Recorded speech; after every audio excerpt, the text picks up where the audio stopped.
Good morning. This is Dr. McDaniel at GYN Corner. I'm a board-certified obstetrician gynecologist in New York City, and I'm bringing to you all things health-related for women. Yes, I'm still having technical difficulties with my iPhone. I feel like I used to be able to zoom in and switch it around both ways, but I don't know what's going on. I obviously haven't taken the time to try to figure it out, but Jill is jumping this morning and I just can't really see that. But of course, excuse me, of course, if I'm at the horse farm, that means a couple of things. It means one, that it's Saturday, because we come to the horse farm for the girls' riding lessons on Saturdays. Two, that it's 8 in the morning, so it's nice and early. We're the only ones here, which Jill loves. She loves having this whole farm to herself, and it's a really huge indoor barn and a huge outdoor area.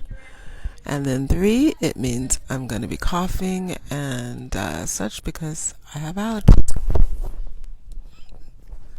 Sorry, I have allergies. I just dropped my phone. I have allergies when I'm out here, so it's quite challenging. Let's see, but I'm going to go on outside. It's a lovely day today. Crisp, cool weather, but not cold. And the sun is shining very brightly. My younger daughter's out here walking our Yorkie, our Yorkshire Terrier dog. She's out here with just a short sleeve t-shirt on, and she's saying that it feels warm out here to her. It is a little bit warm, but I can understand. I'm always cold, but the girls are like my husband. They're always warm or hot, so yeah, you can really feel the warmth of the sun. Like sometimes if the sun is out in the fall, it's nice, bright and sunny, but you can't feel the heat of it. Well, today you can actually feel the heat of it. And it looks like I'm walking because everything is wet with all the dew from the night. All right, so we'll get started. So last presentation I spoke about the fact that the HPV vaccine, which had always been given age limitations or age recommendations for administration here in the U.S. I know in other countries they never had any age limitations, because I've had lots of patients from other countries who've told me that they could get the vaccine at any age. But here in the States, it was limited to 26 years old and under. And you can check out the last presentation. I gave all the details on why that age limitation was given and a few caveats with it. And early last year, it was extended to 45 years old here in America. So now, everyone who is 45 years old and younger is recommended to get the HPV vaccine or the Gardasil vaccine. And as I stated earlier, just to give a couple of recaps, the Gardasil vaccine covers 7 of what are considered the 14 high-risk strains of HPV.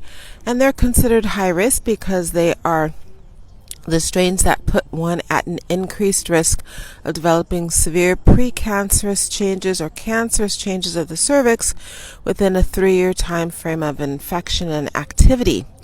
It's not a done and dusted, but it just puts you at a risk that you should be aware of. And it also covers 2 of the what we call low-risk strains of HPV, because they give you a risk of cervical cancer, but it's relatively low because they predominantly cause genital warts or condylomata. Now, the vaccine is a 3-shot series, and it's given over 6 months. If someone does not complete the series, but it's still within a year of receiving the first shot, then they can just receive the second or the third according to the routine as soon as possible. If it's more than a year that they received the first shot and they had not completed all 3, then they're supposed to take the 3-shot series over again. So whichever ones they already received, they have to receive a second time to complete the series. So ideally the series should be completed within 6 months at the outside. If you're off the recommended plan, then within a year. And let's see, a couple of more kind of catches with the vaccine is that Gardasil, well, as I tell my patients, the Gardasil vaccine or the HPV vaccine, they ask me should they take it, and I say, well, of course, because it's better than nothing. And that's what I call it. I call it the better than nothing vaccine because it's better than nothing.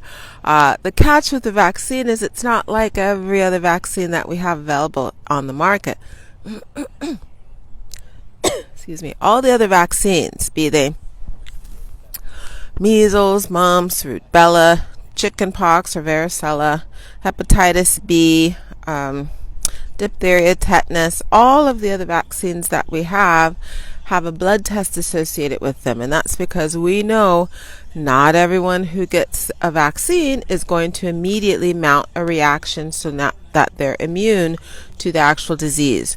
So not everyone knows, but most people know that the way vaccines work is they basically give your body a taste of the disease without giving you enough of the disease to cause all of the symptoms and fall prey to the actual illness. So they give your body proteins or antigens that are predominantly present in the actual disease so that your body tricks your body into thinking that it has that actual infection, and then your body mounts up a defense immune system response to that actual infection. In so doing, it produces a lot of proteins to fight the infection so that if your body is ever actually exposed to the disease, it will quickly mount an adequate defense against the infection so that you don't have an illness. Now that doesn't always work with the very first shot. So classic example is the chickenpox or the varicella vaccine. A lot of people who get that chickenpox vaccine, they have to take it 2 or 3 times in order to prove that they are now immune. So what we do is we draw your blood to see if you've ever potentially had the infection and not been aware of it. So we check for antibody proteins that the body produces to fight an infection. So every other disease we do that. If you come in and you want to be vaccinated against measles, first we draw your blood to see if you have any evidence that you were actually exposed to measles and forgot or didn't realize it or didn't have the usual symptoms that come with infection. If the antibodies are negative, so we draw your blood, we go, oh, you're negative for measles, you've never had the measles infection. Then you get the vaccine. And if you get the vaccine, then we check usually about 3 to 6 months later to see if now you have proteins or antibodies that prove you were exposed to the infection. So once someone has the vaccine, we draw your blood to see if you're immune. We can't tell if you're immune because you got the vaccine or because you had the actual infection, because your body responds the same. Remember, it's been tricked into thinking that you were infected. So usually about 3 to 6 months later, we'll check your blood to see if you have evidence of the protein antibodies. If you have evidence, adequate evidence, because the blood will tell us that if it's, we call them titers, if the titer's high or low or medium. If the body evidences that you have adequate titers, then we say you're immune, or we say you're not immune if it shows you don't have adequate titers. If it shows you don't have adequate titers, then you get another vaccine series. And from all other vaccines except for hepatitis, it's 1 shot. So then you get another shot. We say your body didn't take it, you're still non-immune to the infection, so you get another shot. We give you another 3 to 6 months. We check your blood. Okay, great. You have adequate titers, so you're now immune. The varicella usually takes 2 or 3 rounds for most people. Now, what we do know is that everyone who gets a vaccine, their body will eventually, because it's not seeing the infection for the most part, it will eventually, after a few years, lose the memory to fight that infection. So all of the antibody proteins will start to diminish. And that's why people get booster shots. So we check your blood. Oh, you're no longer immune to mumps. We give you a booster shot. Happens all the time with chickenpox. People lose their immunity to chickenpox. They get a booster shot. We know everyone's going to lose their immunity to tetanus by a certain amount of time. So everyone just, if they haven't had a tetanus shot in 10 years, they get the tetanus vaccine. Because we know the odds of their still being immune to tetanus by the 10-year mark is negligible. We don't have a blood test for Gardasil. So we have no way of knowing that when we give people that vaccine that they're mounting an adequate immune response that's going to work. And we also have no way of knowing how long it stays active to prevent their getting the infection. Now, I've been practicing for 28 plus years now. I remember when the Gardasil vaccine came out, and the big thing they were telling us at that time, all the world's experts and the pharmaceutical company itself, they made sure to tell us that the women would need to get the vaccine series every 4 years. And that was just to allow for the usual rate of decline of immunity and to give just automatic boosters. The way we give the automatic booster for tetanus every 10 years, we were supposed to give the automatic booster for Gardasil every 4 years. However, that vaccine was just heaped in drama when it came out because it's a relatively expensive vaccine since you're getting 3 shots, and a lot of the insurance plans were not paying for it because it's not a mandatory vaccine, it's an optional vaccine, since all of the issues with being able to confirm that someone actually needs it, that it's they're appropriate candidates, that they don't already have HPV, all of that. So just making sure where I'm going. I'm walking backwards. Because of all those pesky details, a lot of the insurance companies were not paying for it. Plus, it was like almost $300 at the time for the 3-shot series. So they weren't paying for it. And for whatever reason, they decided that we just won't tell people they need the boosters anymore. So what they did was just say, get the 3-shot series, that's good enough, and we won't worry about when the immunity runs out. So we won't worry about giving people boosters. It's just que sera, sera, it is what it is.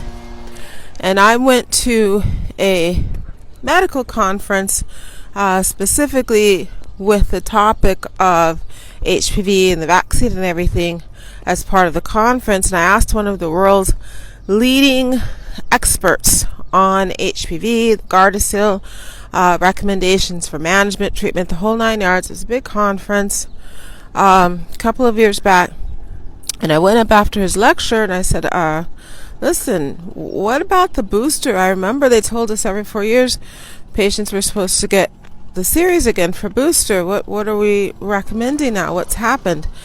He said, well, nothing's happened, and of course we know people are going to lose their immunity, but the hope is, he actually used the word hope, the hope is that those women will be in stable long-term relationships or married by the time they lose their immunity, so it won't matter. Okay, so I just said, okay, thank you, and thank you for your time. I appreciate the lecture. Thanks. But that was like a ridiculous answer to me. It has nothing to do with being in a stable or unstable relationship because we don't have a blood test for Gardasil. So we don't know which men have HPV and which ones don't have HPV. And whether you have one partner you're intimate with or 20 partners you're intimate with, infection's infection. So one guy can give you an infection just as well as one of 20 can. So in my mind, that just didn't and still doesn't make any sense that they'll be in stable relationships. What's that got to do with the price of eggs? Because if your husband has the virus, you can potentially get the virus. Plus the fact that we know it can lay dormant for years and then reanimate, or some women aren't going to be immune to it anyways because they never responded to the vaccine. So all of those variables, just it's not an ideal vaccine. It's better than nothing. And because of that, women do have to keep in mind that they should still do their routine pap screening, regular pap screening, for the possibility that they have one of the strains of HPV that's going to cause problems for them. So, but at the end of the day, it's better than nothing, because the alternative is nothing. So I hope that's helpful information on the human papillomavirus vaccine and Gardasil 9, which is the vaccine that I always recommend that patients get. So have a great rest of your day, and I'll speak with you next time. Bye.